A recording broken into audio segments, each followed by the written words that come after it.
savo kolegą Seimo narį Vytautą Rastelį, mūsų krašte, sveikinu visus čia susirinkusius. Džiaugiamės, kad šiame krašte tęsiamos ir tikėjimo ir bendruomeniškos tradicijos. Net keista atrodo, ką tik buvom susirinkę, praėjo visi ištisi metai ir Baltramiejaus atlaidai, tai aišku, tikėjimo šventė, bet mes čia būdami visi kartu jau stebim, kad visgi vasara baigėsi, ateina ruduo. Tos vasaros tikrai gaila, tai aš noriu palinkėti, kad šiandien šiomis dienomis prisiminkim, kas buvo gera per tą vasarą. Tai yra tokia patarlė, sako, šaukštas dėžutas su mediniu statinė medaus ir žmogus taip ir linkęs, ir kažkas blogo atsitiko, tai jis tik tą blogą prisiminė, tų gerų dalykų ne.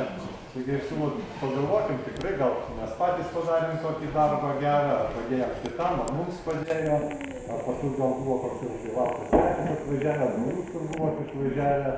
Na, kad šitas kraštas tikrai ne vien duona sotus rodo, tai kad tikrai šiame krašte daug yra švenčiama įvairių švenčių, buvo kaimuose ir miesteliuose minima ir Joninės, ir Oninės, ir Žolinė, ir šiemet labai išskirtinai pažymėjama valstybės diena, čia visai netoli Mažulonių piliakalnyje, tikrai labai daug kraštiečių giedoja tautinę giesmę.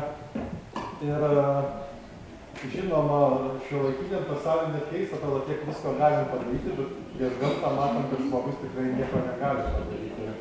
Gaila, atrodo, kad nėra laiko mašinos ir mechanizmų, kad tą vasarą pratęstų ar pakoreguotų orus, dėja ne, bet ką darysi, vasarą pakeis ruduo, rudenį žiema, pavasaris ir nepamatysim, kaip vėl tą vasarą ateis. Ir aišku, kiekvienas tas metų laikas turbūt savotiškai gražus, turi savo ir įdomybių, ir linksmybių.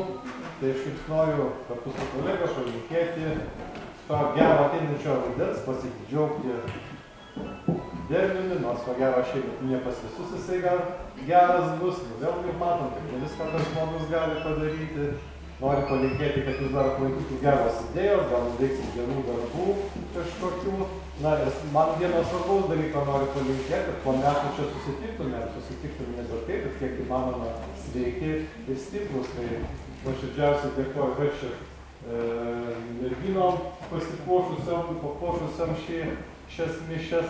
Ateina rugsėjo 1, tai joms ir visiems vaikams noriu palinkėti to gerų mokslo metų, sėkmingų ir laimingų.